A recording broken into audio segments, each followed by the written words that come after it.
I stared at the gas station, the nozzle still in my hand, as her voice sliced through the hot Houston air like broken glass. She can't even afford a full tank. My granddaughter-in-law's laughter rang out behind me, loud enough for the world to hear. $20. That's all I put in. Not because I couldn't afford more, but because old habits die slower than old dignity. And in that moment, under the glare of 1,000 silent judgments, I realized something chilling. I was no longer family. I was fuel for their jokes. All right, before we dive into this crazy story, do me a favor. Subscribe and tell us where you're watching from. The sun glared off the concrete like it was holding a grudge.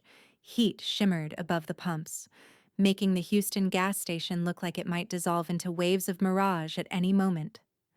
Maggie Dawson turned her old, faded Lincoln into the lot with the cautious precision of someone who'd driven without speeding tickets longer than most had been alive. Lisa sat in the passenger seat, legs crossed too tightly, sunglasses pushed high on her head like a tiara. Her lips were pursed in irritation, as if the air conditioning had offended her by being weak.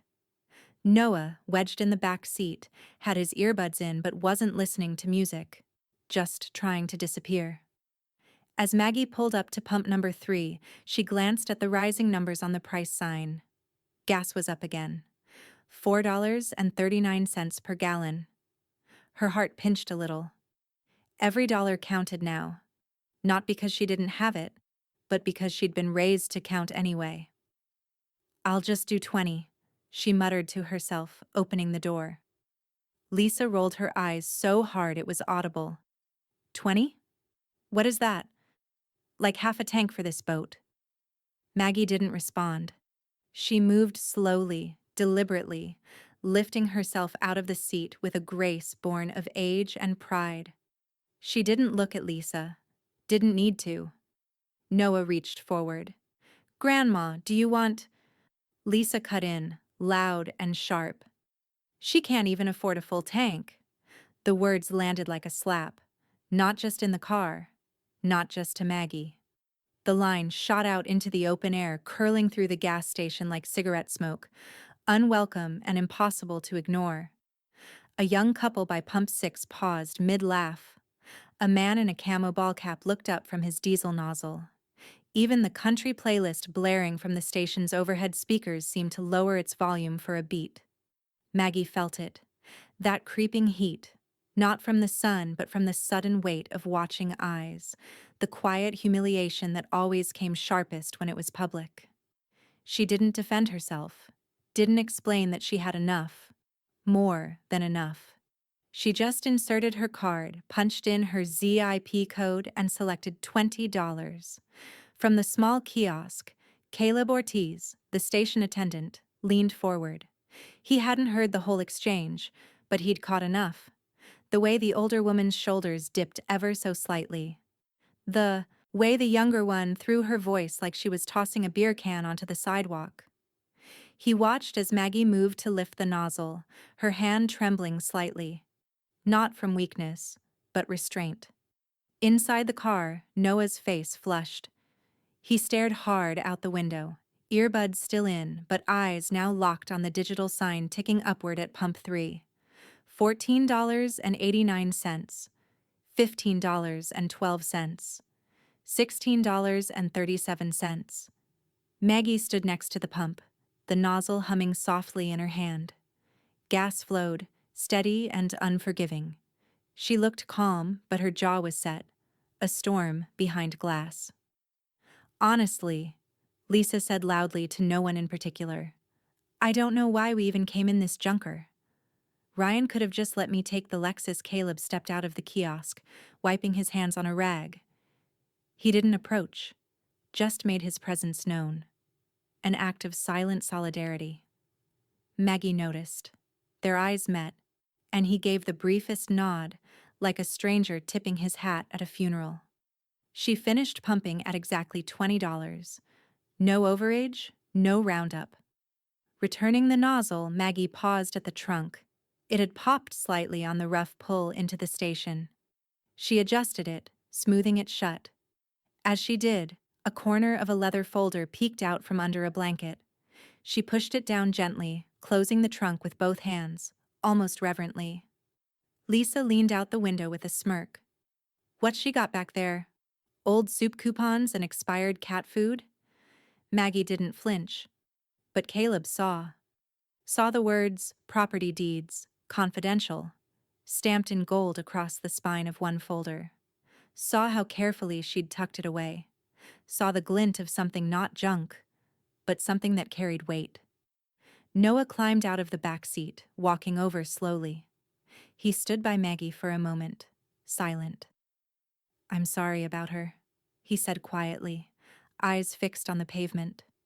Maggie looked at him, her expression unreadable. Then she reached out and squeezed his hand once before letting go. She walked back to the driver's seat. No hurry, no rush, just the patient dignity of someone who didn't need to prove anything anymore. As the car pulled away, Caleb watched it disappear down the sun-slick street. A whisper hung in the air, too soft for anyone but the sky to hear. Pity fills faster than gas. And behind the glass of pump number 3, something was just beginning to burn. The Lincoln's engine idled with a low mechanical murmur, the kind that used to be called reliable before the world sped up and left cars like hers behind. The sun still bore down, relentless. But the real heat, the kind that made skin prickle, was coming from Lisa's mouth and Maggie's silence. The trunk hadn't latched fully. Maggie noticed it when she circled back from replacing the gas nozzle. Just the faintest lift in the metal, a sliver of shadow visible beneath the lid. With a sigh, she stepped around and lifted it again, quietly, as if trying not to draw more attention, even though the damage was done. Noah stayed near the car, eyes lowered. Lisa had her phone out now, thumbing through it with the disdain of someone who thought inconvenience was a personal attack. Inside the trunk, order. Folders arranged neatly in 2 milk crates, papers in plastic sleeves. Everything aligned like it had been cataloged by a museum archivist. There was no dust, no junk, not even a grocery bag. Just leather, brass, and ink, aged but sharp. Caleb, still outside the kiosk, caught sight of the interior. He hadn't meant to stare, but something about the contrast pulled him in.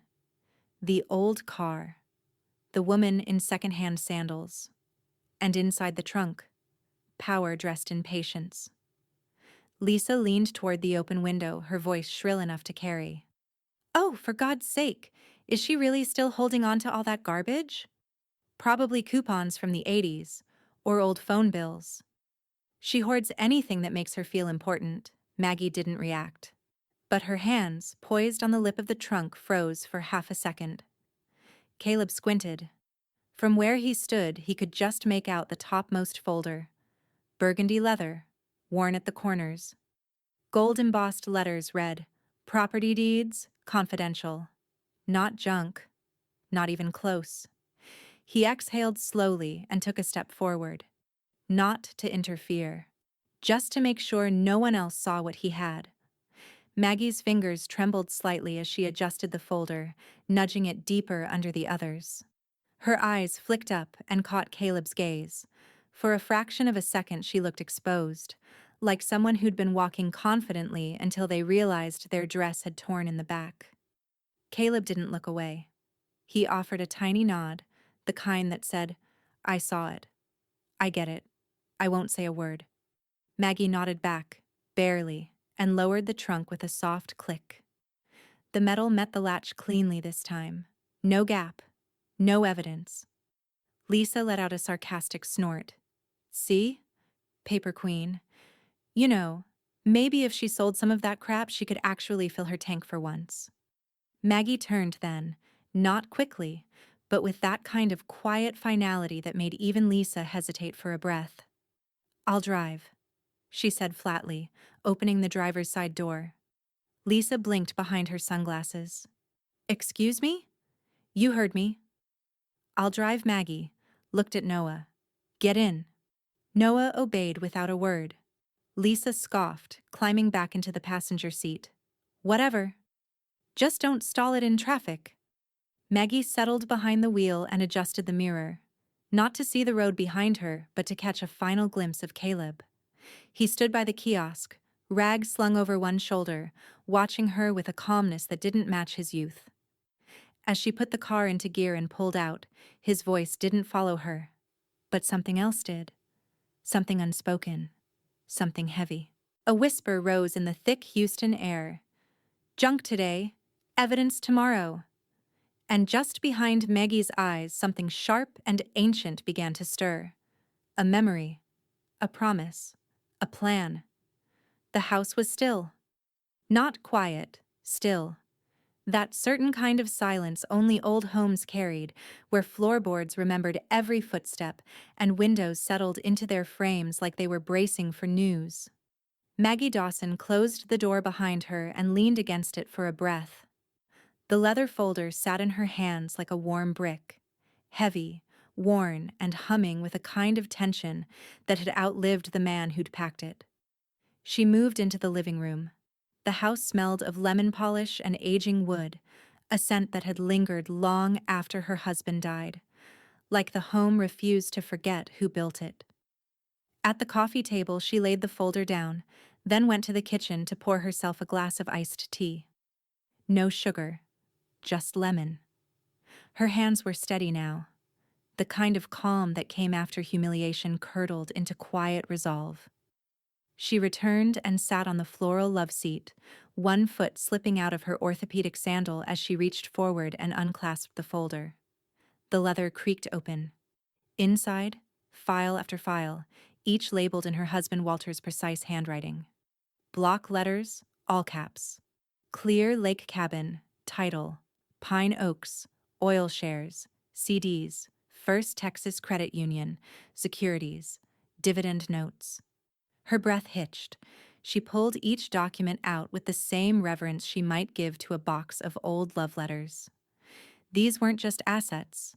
These were choices. Quiet, strategic decisions made by a man who never once bragged, never once suggested she'd want for anything after he was gone. One yellowed certificate dated 1994 made her pause, a savings bond issued to both their names.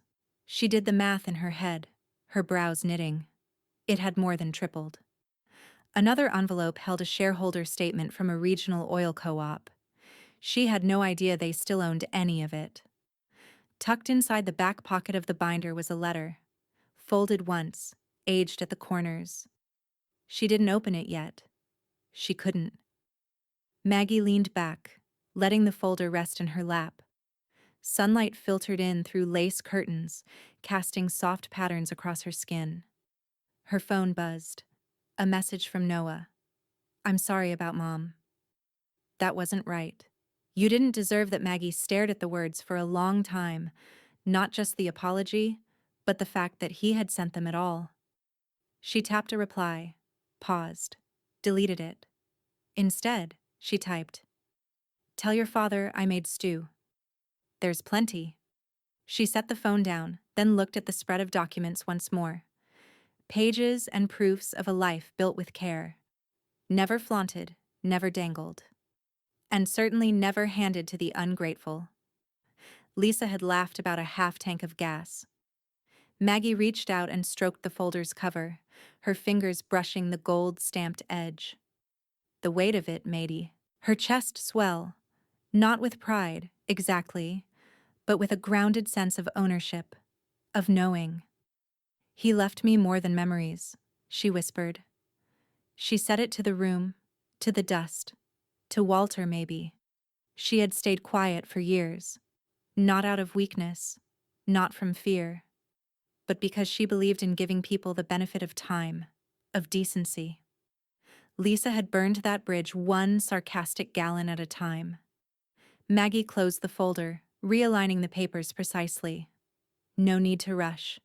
No need to show anyone just yet. She stood and walked it back to her bedroom, opened the closet and slid it into a box marked Tax Records, 2003. Camouflage, subtle and familiar. But before she closed the box, she slid out one sheet. the oil shares, folded it once and tucked it into the front of her worn leather purse. Then she shut the closet. The house, once again, fell into stillness. Whisper. They laughed at pennies. I held keys, and from somewhere deeper than rage, deeper than pride, Maggie Dawson began to count. Not pennies, moves. The First Texas Bank still smelled like dry paper and printer toner, same as it had for the last 30 years. Maggie Dawson stepped through the double-glass doors with a leather tote tucked tight under her arm, her heels clicking softly against the tile. She walked slowly, not because she had to, but because she needed the moment to feel deliberate. At the far end of the lobby, a woman in a navy blazer glanced up from behind her desk. Her face broke into recognition. "Margaret Dawson," she said, rising. "You still wear linen in September." "Just like clockwork." "Janet Miller," Maggie replied with a small smile. "Still working too hard for someone who said she'd retire before 60. "I lied," Janet grinned, stepping out to hug her. "Come on, you didn't just walk in for small talk?" Maggie followed her old friend through a back hallway, past the bank vault, into Janet's office.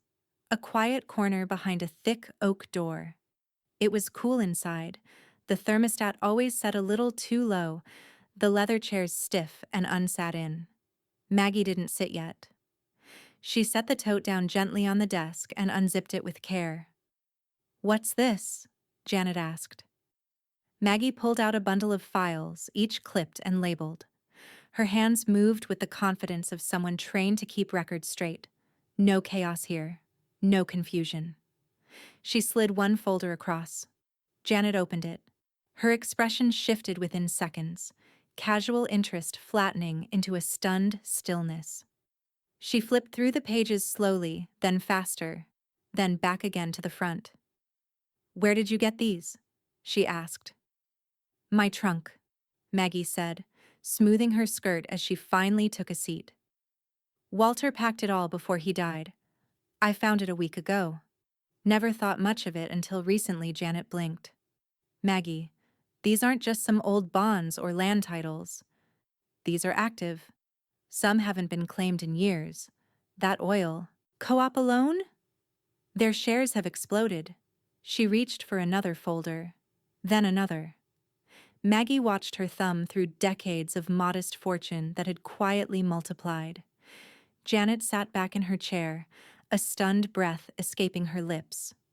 "Maggie, these are worth millions." For a beat, Maggie didn't speak. Then, softly, "He never wanted a fuss. Not when he was alive. Not after. He told me once that noise is how people lose things." Janet shook her head, her banker's instincts kicking in. "This needs to be secured. Properly. Registered, claimed, protected. You're sitting on a legacy here, not leftovers." Maggie nodded slowly. "I trusted Walter with the planning. I just didn't know he trusted me with the ending." Janet leaned forward, voice low and firm. "You're not broke, Maggie." "Not even close." Maggie let out a long breath, half laugh, half exhale. "Then why let them think so?" Janet narrowed her eyes, but she already knew. She and Maggie had grown up on the same side of town, raised by parents who taught them to fold bills in half and keep judgment twice as sharp. Janet knew the type of quiet dignity Maggie was built from, and how easily people like Lisa mistook silence for weakness. Maggie reached into her purse and pulled out one of the oil share slips. "Start with this one, quietly. No alerts, no flags." Janet gave a small nod. "I'll move through the back channels. Just like we did when my uncle passed. Nobody needs to know unless you want them to." Maggie smiled faintly.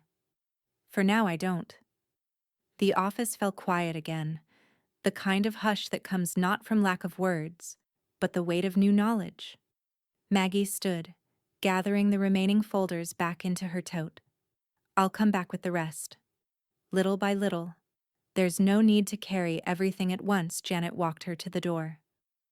"Margaret," she said gently, Do you know how many people would be flaunting this already? Calling family, posting on Facebook, booking cruises? Maggie paused, one hand on the doorknob. I didn't need more, she said, turning slightly. I just needed to remember what was already mine. Whisper. Wealth hides best in silence. And in the quiet between doors closing and plans beginning, Maggie Dawson began the first transaction. Not in dollars. In control. It was just after 4 p.m. when Janet called. Maggie had just settled into her recliner with a crossword and a cup of black coffee, strong enough to bite, just the way Walter used to make it. The phone rang twice. Maggie didn't hurry. Margaret, Janet said, her voice tight with something that didn't belong in a banker's tone. Urgency. Can you come in tomorrow morning? I plan to, Maggie replied. Is something wrong? Janet hesitated. I'd rather not say over the phone. That was all it took. Maggie's stomach turned, not from fear but from the feeling of a long fuse, hitting its spark. The next morning, the banker's office felt different. Janet's desk was unusually clear, her blazer pressed flat, her eyes shadowed by something heavier than fatigue. Maggie sat down without a word. Janet handed her a printed PDF with a county watermark at the top. This came through internal alerts. Your name is listed on a property transfer inquiry filed 3 days ago. Your house. Someone attempted to push it into reassignment. Online request, partially complete. But look at this. She pointed to a scanned signature at the bottom. It was Maggie's name. Looped. Shaky. Oddly slanted. I didn't sign this, Maggie said. Her voice was even. Not cold, but flat, like a pond just before a thunderstorm. I know, Janet said. It doesn't match your last notarized file. And whoever submitted this tried to rush it through a bulk queue used for aging estate claims. Maggie's fingers tapped slowly against her purse. Who benefits? Janet exhaled. The request listed Ryan Dawson as secondary property holder, but the originating IP, the email, both trace back to Lisa. There it was. The slap Lisa delivered at the gas station had stung. But this wasn't a slap. It was a slow knife. Maggie blinked once, then set the PDF down. She underestimated the trunk. Janet leaned forward. You need legal firepower, not a family meeting. I recommend Daniel Price. Estate law. He's sharp. And discreet. Maggie stood. Get me his number.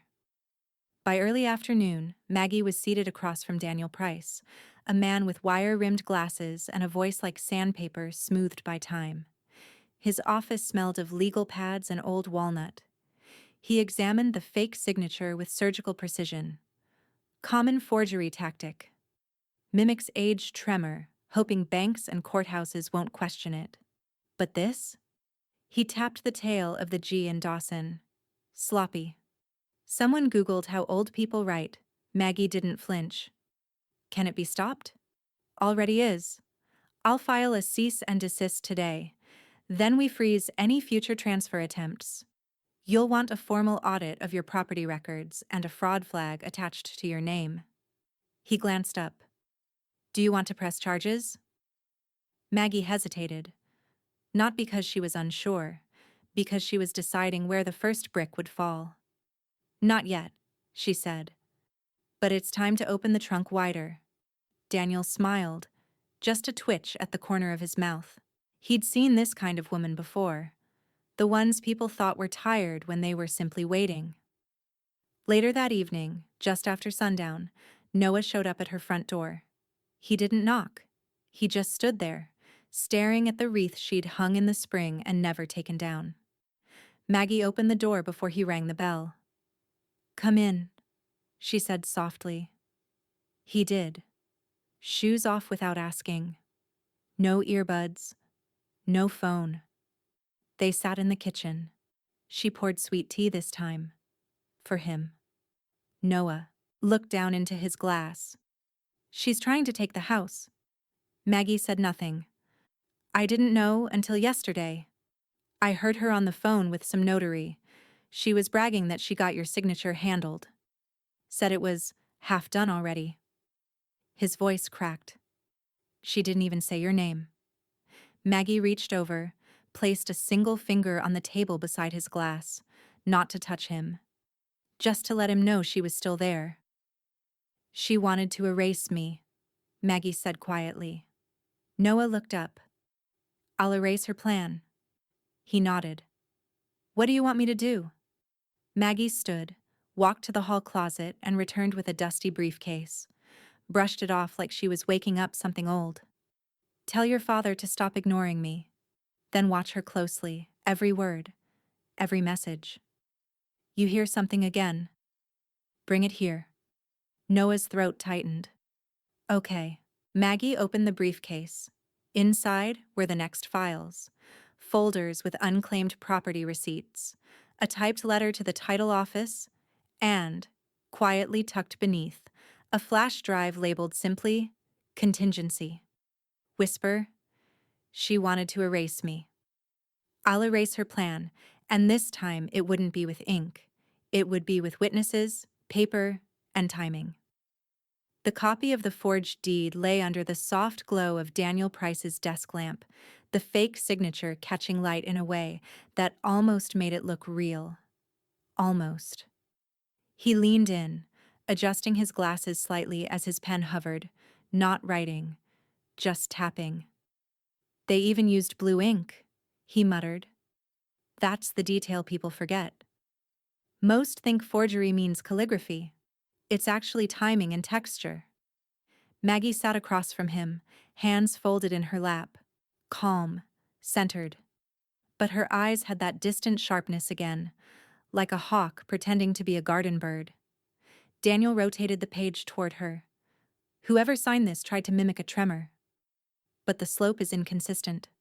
Pressure's off. And here, see the bottom curve of the D? It lifts instead of dragging. That's a right-handed person faking left. She's right-handed, Maggie said quietly. Sloppy arrogance. Daniel nodded. It's legally actionable. Beyond civil, if you want it to be.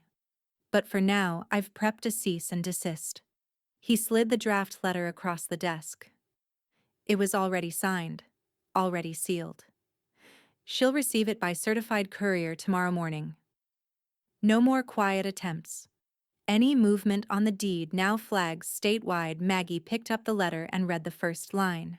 To whom it may concern, any further attempt to manipulate or access Margaret Dawson's property holdings will be met with immediate legal consequence. She nodded once, then set the letter back down. Let her see it. Let her feel it elsewhere.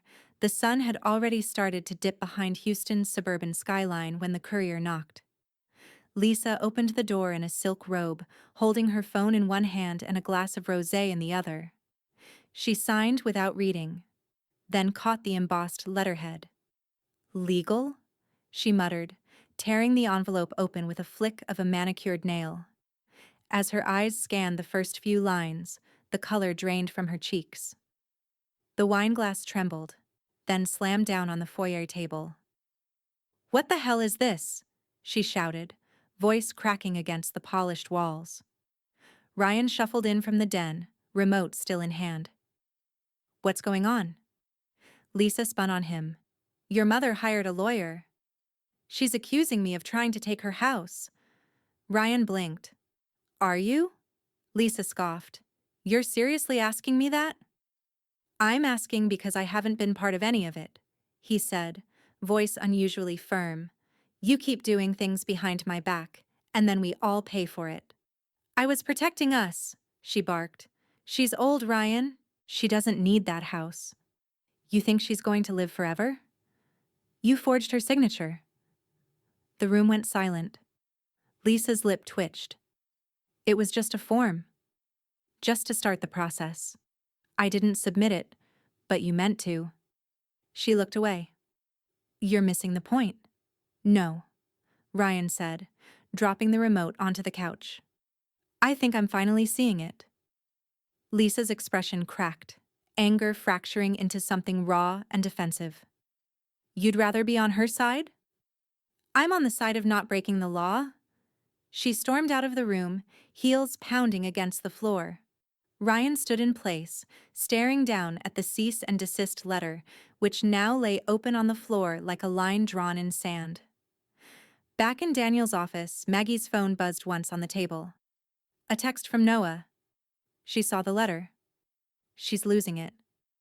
Dad asked her why she can't stop. Maggie stared at the screen for a long moment. Should I respond? She asked. Daniel tilted his head. Do you want to? No, she said.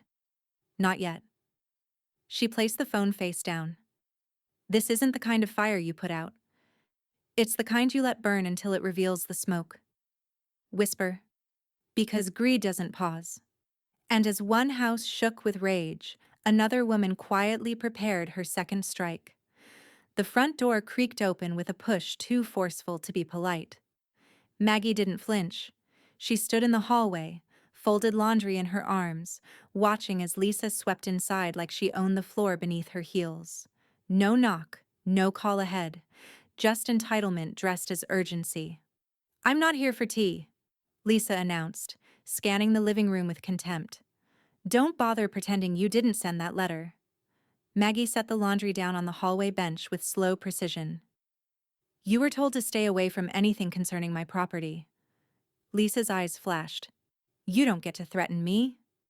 This house should have been transitioned years ago. You think a letter scares me? She walked past Maggie without waiting for permission. Her heels clicked against the wood floors as she moved toward the back study. Maggie's study. The place where the old desk sat beneath framed family photos and thick curtains that rarely opened all the way. Maggie followed, calm but deliberate. Don't touch anything. But Lisa was already rifling through drawers, pushing aside old bills, tax documents, old greeting cards, anything that looked official. She muttered to herself, Where is it? You've got more papers hidden somewhere. You're not smart enough to move this fast on your own. Maggie stopped in the doorway. You broke into my house. Lisa scoffed. Spare me the dramatics. Ryan still has a key. What's his is mine. Technically, this is family property. You forged a signature. There's nothing technical about that. Lisa spun toward her, one hand still inside a drawer. You won't need this house much longer. The words hung there, ice cold in the center of Maggie's warm home. From the hallway, a quiet shuffle of footsteps. Neither woman noticed. Noah stood just around the corner, phone in hand, recording. His thumb hovered over the screen, the lens pointed toward the study. He hadn't meant to eavesdrop. He'd come by to return Maggie's Tupperware. But the moment he heard Lisa's voice, something told him not to interrupt. Back in the study, Maggie didn't raise her voice. She didn't have to. I've let you run your mouth long enough, she said. But not in this room. Not with that drawer open. Not with my name still etched on the mortgage. Lisa straightened, jaw clenched. You're a bitter old woman who's hoarding power like it's some kind of trophy. We could be done with this house. Sell it. Split it. Move on. Maggie stepped forward. That house paid for your husband's college tuition. It bought the crib your son slept in. It buried Walter. And now you want to turn it into a transaction? Lisa opened her mouth, but the words never came. Because for the first time, Maggie didn't look old. She looked immovable, and Noah captured every second of it. Get out, Maggie said softly. Lisa froze. Excuse me? I said get out. Walk yourself back through the front door before I call the police and report an attempted theft of legal documents. You wouldn't dare. I already have a lawyer. I've already drawn the line. This time, Lisa, you're on the wrong side of it. Lisa's mouth trembled, but no reply came. She turned sharply, nearly clipping the doorway as she stormed past Maggie, muttering something too crude to repeat. Maggie didn't follow.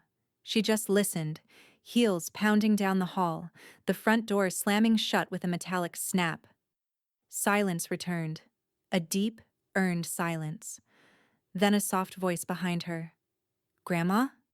Maggie turned. Noah stood with the phone still recording, guilt and resolve tangled in his eyes. "I didn't mean to sneak. I thought maybe you'd need this." He held up the phone. "I caught everything." Maggie nodded. "Save it. Back it up." She walked over and placed her hand gently over his. "Noah," she said, voice barely above a whisper, "you just became the most important witness in this house." Whisper. "Proof entered my house with her. And it didn't leave when she did." The screen was small, but the truth wasn't. Daniel Price leaned forward in his office chair, elbows on his desk, watching the footage Noah had sent. The video, time-stamped and clean, caught everything. Lisa's voice sharp and entitled, her words unmistakable. "You won't need this house much longer." The camera angle wasn't perfect, just the edge of a doorframe and the sound of papers rustling, but it was enough to show intent, enough to strip away deniability. When the video ended, Daniel turned, slowly toward Maggie. "This isn't just leverage," he said. "It's a narrative. One the court can follow without needing subtitles." Maggie sat in the same calm pose she always did, hands folded neatly on the strap of her purse, back straight, eyes clear. But something in her had eased, a slow release, like a stitch loosening. "Add it to the file," she said. "Let the evidence speak for itself." By midweek, Janet Miller called from her office at First Texas Bank. Her voice was clipped but triumphant. "I had our security officer personally lock down every transfer channel related to your name. Property, savings, securities. It's all sealed under trustee review. Even if she tried again, she wouldn't get past the login screen." "Thank you," Maggie said. "And thank Walter too. He always said banks were built to serve, not intimidate." Janet chuckled. "And now it's doing exactly that." Quietly, of course, Maggie ended the call, then stepped outside onto the porch. The Houston air was warm, thick with that pre-autumn stillness. Cicadas buzzed in the distance, and wind rustled the sweet gum trees lining her modest front yard. She stood there, arms crossed lightly, watching the light fall across the fence line like it had every September since they moved in. Only now, the threat wasn't in a forged form or a condescending comment. It was in a screen. And for once, it was on her side. Lisa, on the other hand, was combusting.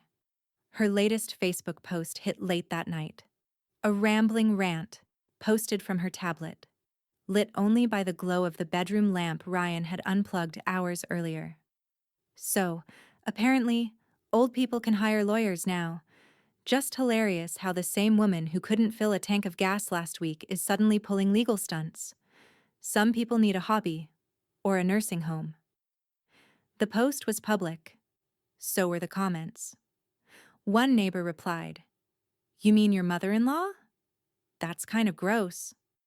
Another, "Wow. Not a good look, Lisa. Hope this isn't about what I think it's about." Even a distant cousin chimed in, "You realize we all follow Maggie too, right?" Lisa deleted the post 4 hours later. But the screenshot had already traveled. Texts had already been exchanged. And by morning, the whispers had started. At the local grocery store, a cashier glanced up and smiled differently when Maggie paid for her items in cash. At church, a woman who'd never made eye contact before said, "Morning, Ms. Dawson," like it meant something new. At the gas station, Caleb gave a silent nod through the glass as she passed by. No words. Just that look again. The same one he'd given her that day at Pump 3, only now deeper. Confirming something he hadn't said, but had always suspected. Noah came by the next evening, holding a bag of groceries he didn't need to bring. Maggie didn't ask why. She just let him in. "She's been quiet," he said, setting the bag down. But that usually means she's planning something. Maggie raised an eyebrow. So are we. She handed him a small, unmarked flash drive. Make 3 copies. 1 for Daniel, 1 for Janet, 1 for backup. Use new hardware, not reused. No cloud storage. Understood? Noah nodded, not even pretending to be surprised. Understood. Whisper. Screens turned their laughter back. And for once, it wasn't Maggie being watched. It was Lisa.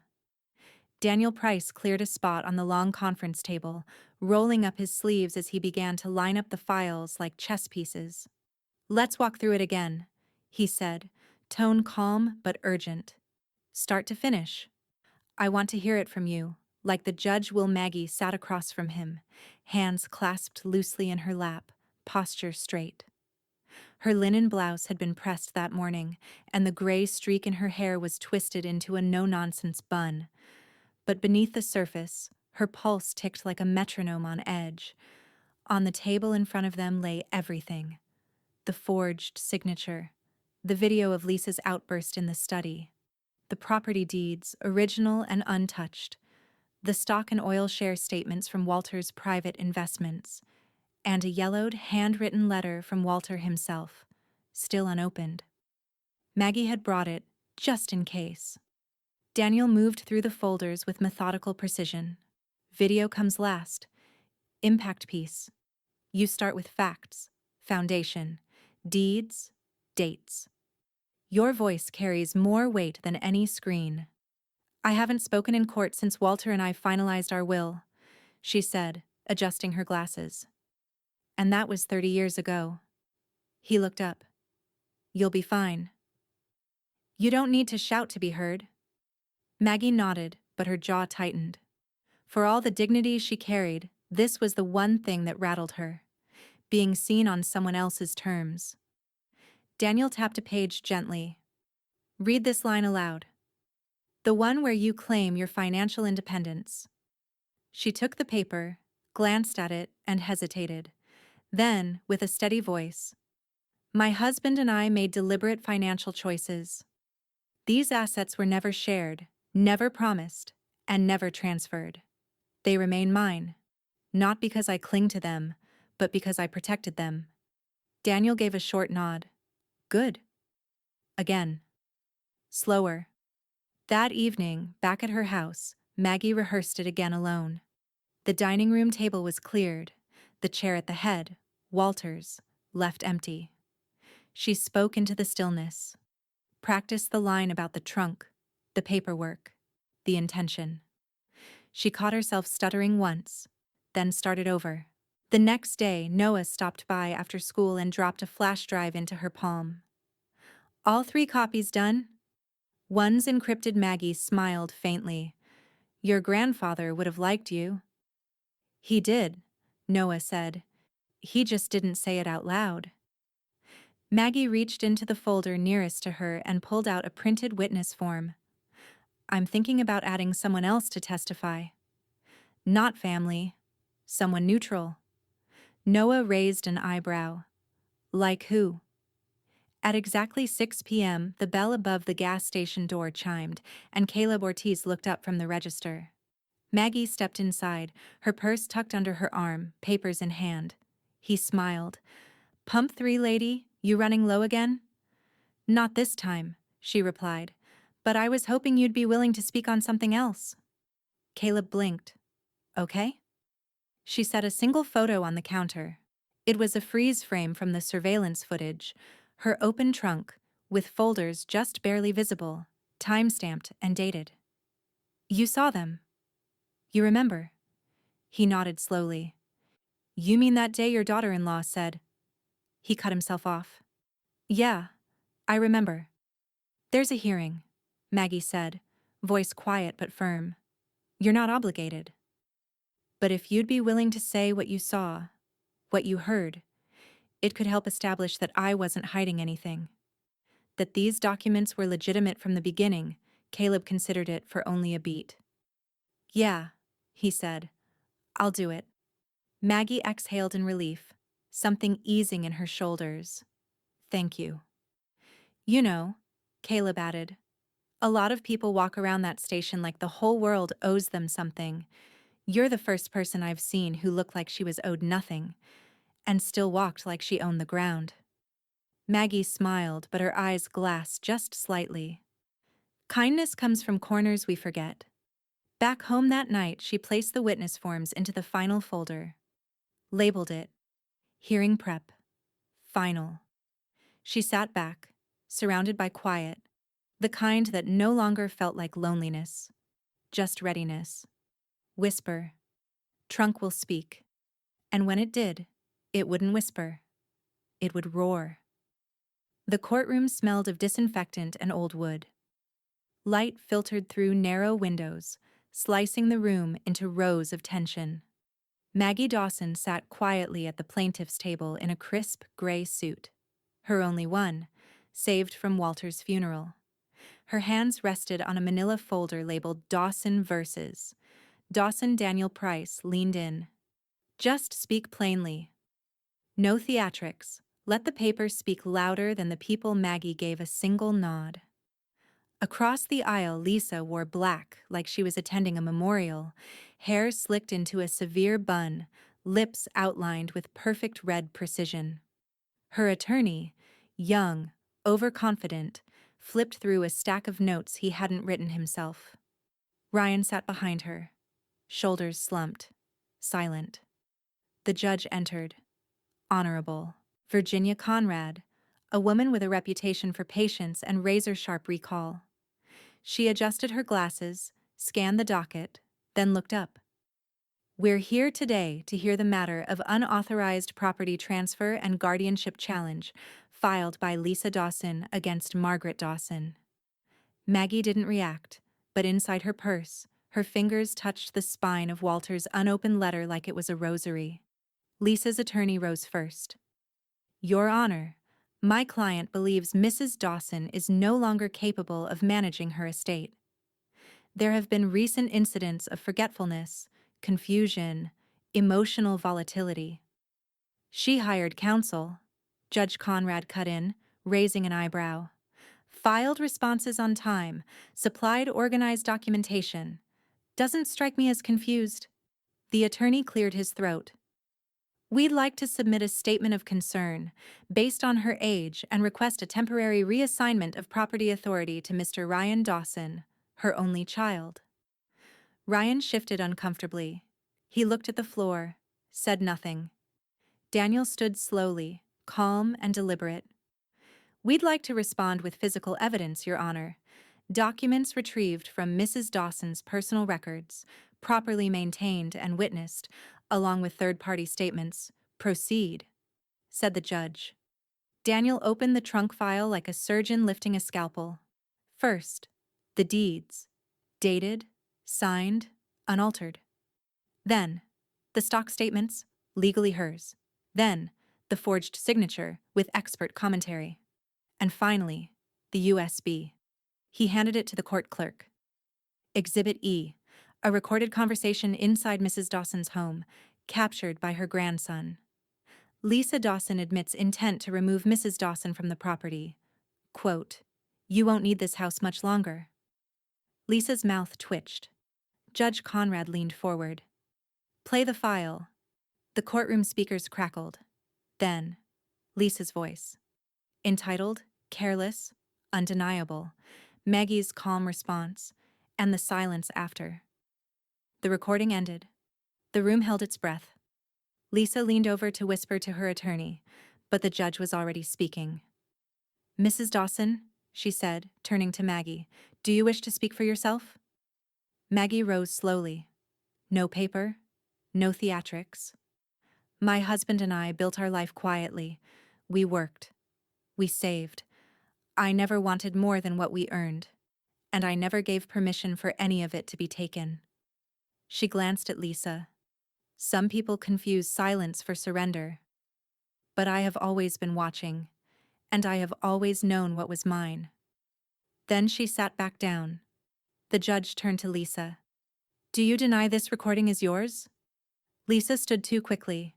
It was taken without consent. It's not admissible. It is in this court.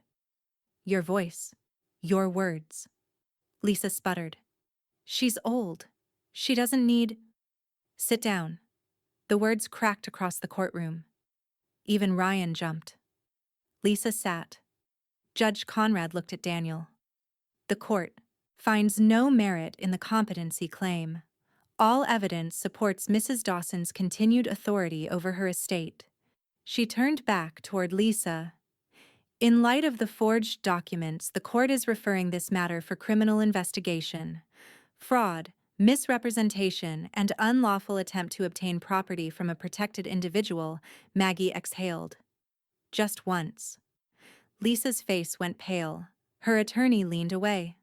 Behind her, Ryan closed his eyes and covered his face with one hand. The judge stood. Court is adjourned. The gavel struck once. Outside the courthouse, sunlight hit Maggie's face as she stepped into the open air. Caleb stood near the sidewalk, having come on his break. He tipped his chin at her. You win? He asked. She didn't smile. She didn't need to. I spoke. That was enough, whisper. They poured fuel on lies. Court ignited truth. And in the ashes, Maggie Dawson walked out with everything still hers. But twice as visible. The first card declined at the pharmacy. Lisa tried not to show it. She blamed the chip reader. Tried it again. Declined. Tried the second card. Declined. The cashier, a young girl with braces and awkward politeness, glanced up with the same look people reserve for customers who've just made a scene in aisle 6. Maybe your bank's doing an update? The girl offered. Lisa forced a tight smile. Right. It's them. I'll just call later.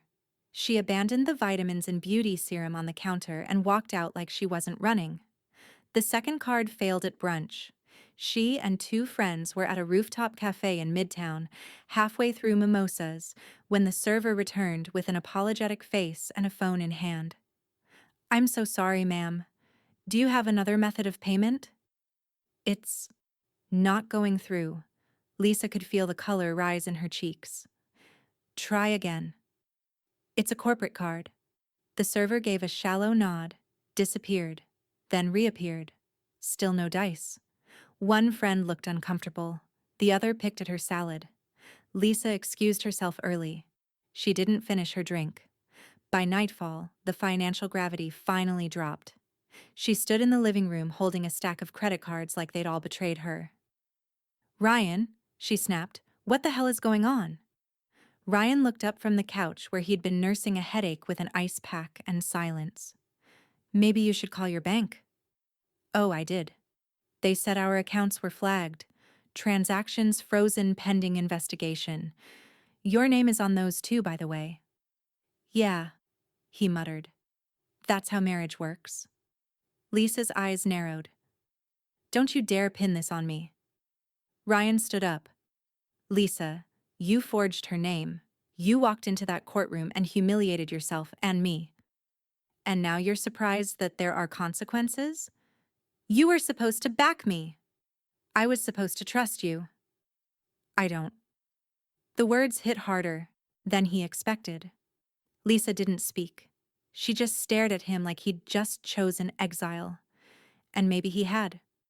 Noah, upstairs, heard it all. He sat on the edge of his bed, phone in hand, watching the chaos unravel one screen at a time. Texts. DMS. Screenshots of Lisa's deleted Facebook posts now circling in the neighborhood group chat. She came after her own mother-in-law? Did you see what the judge said? Criminal investigation. I always knew she had that look. Noah didn't comment, but he read everything. Twice. Then he got up, grabbed the grocery bag he'd packed earlier, and left without saying a word. The next morning, Maggie pulled into the gas station alone. No Lisa, no Noah. Just her and the old Lincoln humming quietly in the September breeze. Pump 3. Out of habit. She stepped out, inserted the card, her card, and typed in the numbers like muscle memory. This time, she selected fill up. No hesitation. No pause. The digital display ticked upward. $14.26, $22.43, $34.10, and onward. Inside the station, Caleb glanced up. He stepped outside, rag in hand, sunglasses perched on his head. "You're back," he said. "I'm always back," Maggie replied. He grinned. "You're topping off?" She nodded. Felt like a full tank kind of day. They both looked at the pump. "Everything okay now?" he asked. Maggie didn't answer right away. She looked out toward the road, where a few cars passed without urgency. The kind of day when things didn't chase you anymore. Then she turned back to Caleb. "Let's just say the right people are finally hearing the right version of the story." Caleb nodded slowly. "About time?" Maggie replaced the nozzle. Receipt in hand, she slid back into the Lincoln and rolled the window down halfway. "Thanks for remembering," she said. "I didn't remember," he said. "I noticed." "There's a difference," Maggie smiled as the Lincoln pulled away. Inside the kiosk, Caleb watched her go. A woman with no entourage, no noise, no performance, just a full tank. And something more than gas under the hood. Whisper. Full tank. Full proof. And back at home, Lisa stood over a kitchen drawer full of plastic cards, each one more useless than the last. The pawn shop smelled like old metal and air freshener. A bell over the door gave a weak ding as Lisa stepped in, clutching a velvet pouch like it was the last trick left in a worn magician's hat. She hadn't slept. Her hair was pulled into a loose bun, not styled. Surviving, not thriving. The heels were gone. Flats now. Her purse had been downgraded too, leather traded for canvas. Even her walk had changed, quicker, sharper, like she could outrun what was circling her. Behind the counter stood a man with a graying beard and a name tag that read, Rick. He didn't look up right away. He was adjusting a display of guitars. Lisa cleared her throat. "I need to sell something." Rick glanced at her, then at the pouch she placed on the counter. He opened it casually, like he expected junk. What tumbled out silenced him for a beat. 3 pieces. A sapphire brooch, a pearl drop necklace with a diamond clasp, and a thin gold bracelet engraved MD, 1974. He picked up the necklace carefully. "These are antique." "Real?" Lisa nodded. "Of course. They were my grandmother's." Rick turned toward the wall behind him and opened a drawer. "I'll need your ID." Lisa blinked. "Why?" "Standard policy," he said without looking up. "All sales logged." Especially with estate pieces, Lisa hesitated. She reached into her purse slowly, handed over her license. Rick took it, typed into a terminal, then paused. His eyes shifted. Narrowed. He looked back down at the bracelet, then back at her. "I'll be right back," he said, disappearing through a side door. 10 minutes passed. Lisa shifted her weight. Her palms began to sweat. Then came the sound of a second door opening. Not Rick. 2 uniformed officers entered. 1 male, 1 female. Calm. Straight-backed. No drama. "Lisa Dawson?" the male officer asked. She turned, throat tight. "Yes?" "You're in possession of reported stolen property. We'll need you to come with us." "What number?" "This is a mistake. These pieces are mine. My grandmother's." The female officer held up a printed report with photos. One of the items in question, the gold bracelet, was clearly pictured in a home inventory report filed under Margaret Dawson. Rick re-entered, arms crossed. "She tried to sell them under a false family claim. ID checks flagged the items. They've been on the county's registry for a month." Matched the theft report down to the inscription. Lisa's eyes darted. "They're not stolen. I live with her. She probably just forgot I had them." The male officer didn't flinch. "That's for a judge to decide. Turn around, please." Lisa backed toward the counter. You can't do this. You can't. Click. The cuffs went on. Maggie arrived 20 minutes later. She walked in alone. No rush. No panic. She didn't speak right away. Just stood in the doorway as Lisa sat cuffed in a vinyl chair, cheeks flushed redder than lipstick ever could manage. The officers nodded to Maggie. She'll be booked for possession of stolen property. You'll get an official follow-up. We have your report on file. Maggie looked at Lisa, then at the items in the plastic evidence tray. Her voice was quiet. You always liked that bracelet. I wore it at Ryan's graduation, Lisa scoffed, but it was weak, hollow. You think this fixes anything? No, Maggie said, but it stops the bleeding. Outside the station, Noah waited on the curb. When Maggie exited, she found him pacing, his hoodie zipped up despite the warm air. She's really in there? He asked. Maggie nodded. Caught red-handed. Noah didn't smile, just sighed. I didn't think it'd go that far. She did, Maggie said. A long time ago. Noah looked at her, eyes heavy. Am I like her? Maggie reached out, touched his shoulder. You filmed the truth. You walked away when it mattered. That's not her. He didn't speak for a moment. Then, I'm staying with Dad tonight.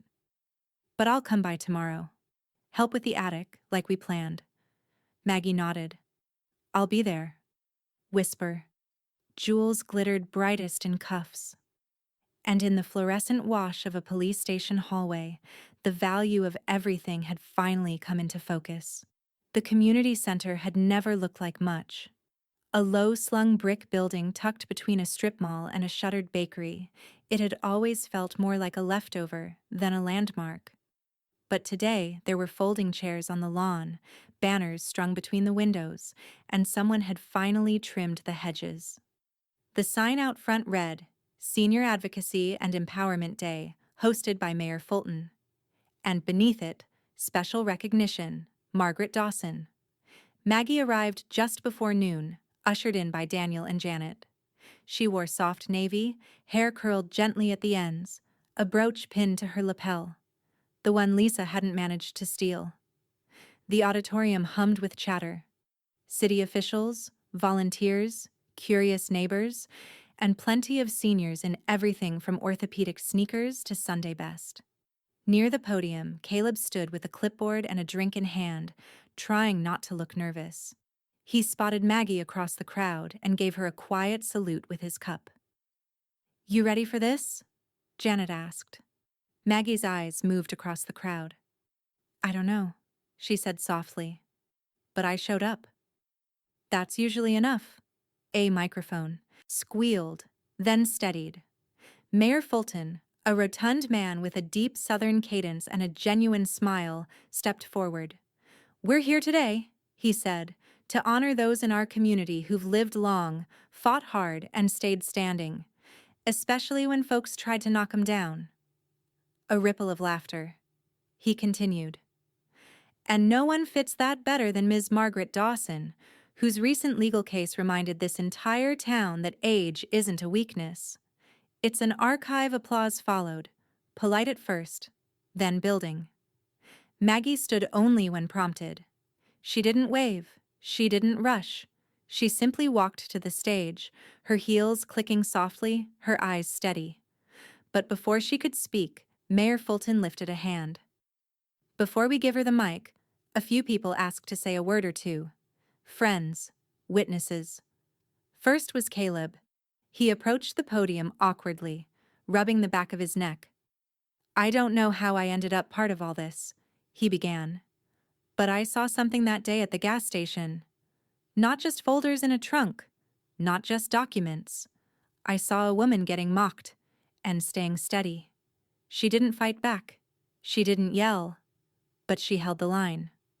He looked over at Maggie. And that taught me something. He stepped down.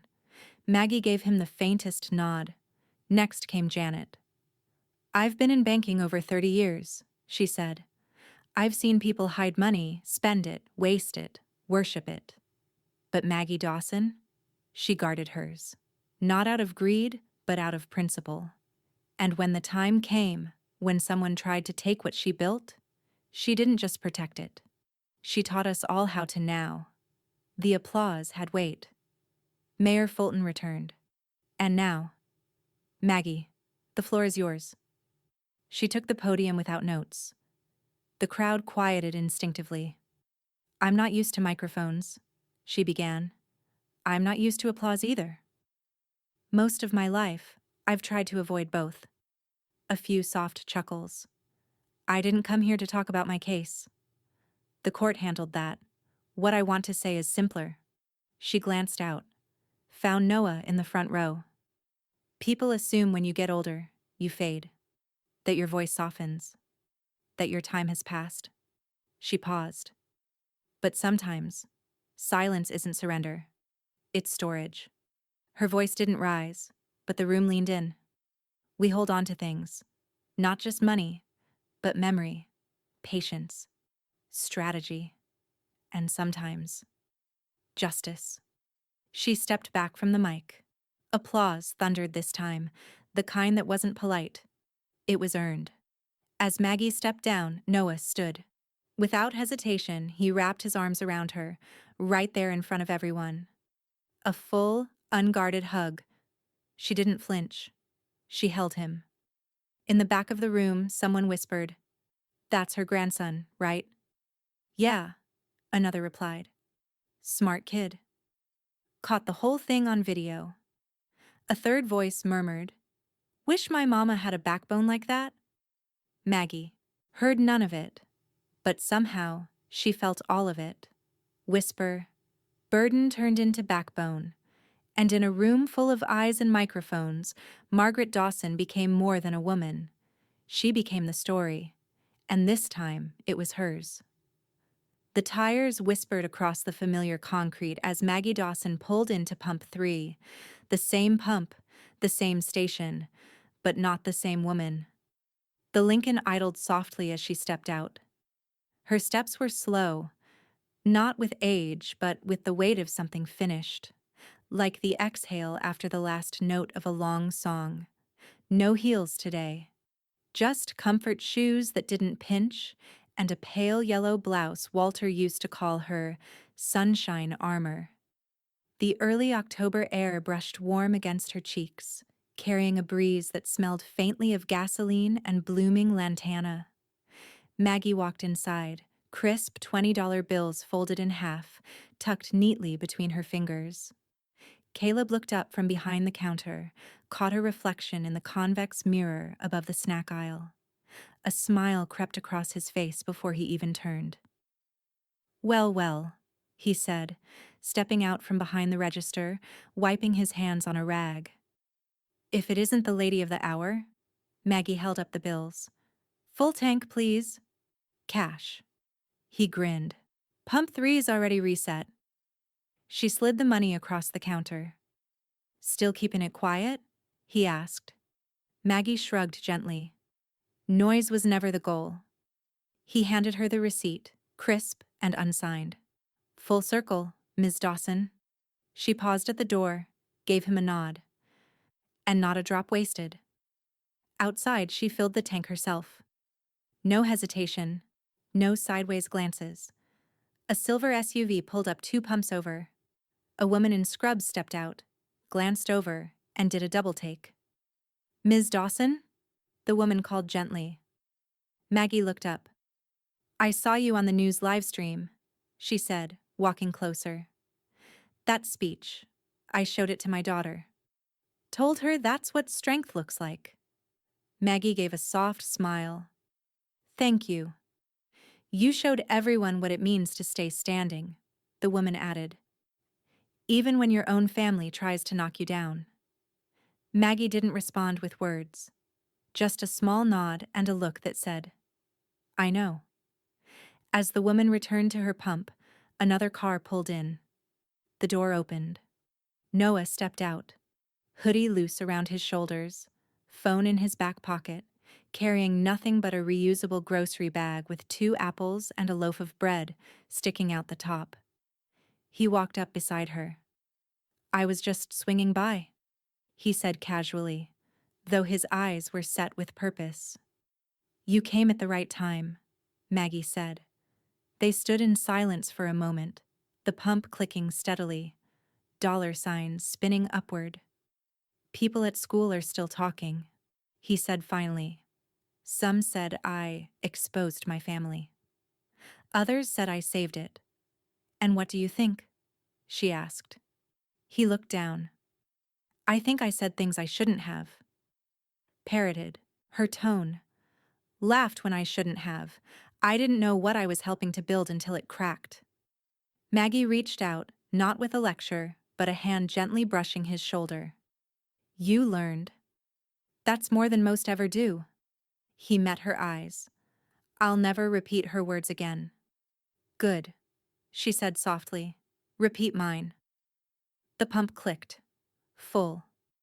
Maggie replaced the nozzle, took the receipt, and folded it twice before tucking it into her purse. "You driving home?" Noah asked. She slid behind the wheel. "No, I'm driving forward." He smiled faintly. "Same." The Lincoln rolled slowly away from Pump 3, its tires quiet, its driver even quieter. Inside the gas station, Caleb leaned on the counter and watched the car disappear beyond the intersection. Same pump, same street. But everything had changed. Whisper. Respect fills more than tanks. And in a town that once watched her in silence, Margaret Dawson became the one people nodded to first. The mahogany table in Daniel Price's office gleamed like it had been polished twice that morning. Maggie sat across from him, reading glasses low on her nose, the final document laid open in front of her like a declaration. Her name, Margaret E. Dawson, was printed in bold type on every page. The trust had taken weeks to finalize, but it was done. Everything was there. The house, the stocks, the co-op oil shares, the vintage bonds Walter had tucked away in a trunk lined with cedar and silence. And now, the official transfer of it all, under one condition. Noah would inherit it, but only if he stayed clean, kind, and never repeated the mistakes of those who mistook silence for weakness. She slipped a handwritten note into the back of the trust folder before sealing it. The note read, "Never mock what you don't understand." That's where most people go wrong. Thinking quiet means empty. Daniel closed the leather folio with quiet reverence. "It's a smart move." "And an elegant one," Maggie gave a nod. "Walter used to say you measure love by what you're willing to leave behind. I want to leave something." "Earned," Daniel smiled. "You've earned all of it." Later that afternoon, she met Janet at the bank. It wasn't the formal kind of meeting. No appointments, no handshakes. Just old friends in a back office, moving funds into protective accounts, encrypting access points, designating emergency contingencies. "You know," Janet said, printing the final ledger copy. "Not many women our age get the last word." Maggie took the papers, folded them neatly, and tucked them into her tote. "Then I'm speaking slow." So it echoes. As she walked out of the bank, the autumn sun cast long shadows across the sidewalk. A breeze lifted her hair just enough to remind her what freedom felt like. She paused at a crosswalk and took a breath that didn't carry weight anymore. Just clarity. At the corner of 5th and Bramble, she passed the gas station. Pump 3 was empty. Caleb was sweeping the sidewalk, earbuds in, dancing a little like no one was watching. But he saw her. He paused, leaned on the broom, and tipped his chin. She rolled her window down just enough to let her voice carry. "Full tanks," she called out. "Full proof." Caleb grinned. "You're still on the road, Ms. Dawson." She returned his smile. "And staying in my lane." She drove on, past the bakery that never reopened, past the old library they turned into a juice bar, past the spots she used to avoid because someone always had something to say. Now they only waved. Home was still the same. Porch swing, dusty mailbox, the faint smell of lemons from the tree Walter planted after Noah was born. But the quiet inside? That had changed. It wasn't the kind that stung. It was the kind that steadied. Upstairs, she placed the folio in the fireproof box. Noah would find it one day. She hoped much later. But if not, he'd know exactly why. As the last act of the day, Maggie sat down at her desk and clicked on her reading lamp. A simple ritual, but tonight it felt ceremonial. Her fingers rested on the last envelope in the drawer. It wasn't for court, or family, or banks. It was for her. She slid it open and whispered the final line as if to herself, but loud enough for the ghosts to hear. Whisper. Gasoline burns out. Legacy doesn't. And when the attendant opened my trunk, he didn't just see papers. He saw power they never imagined I carried.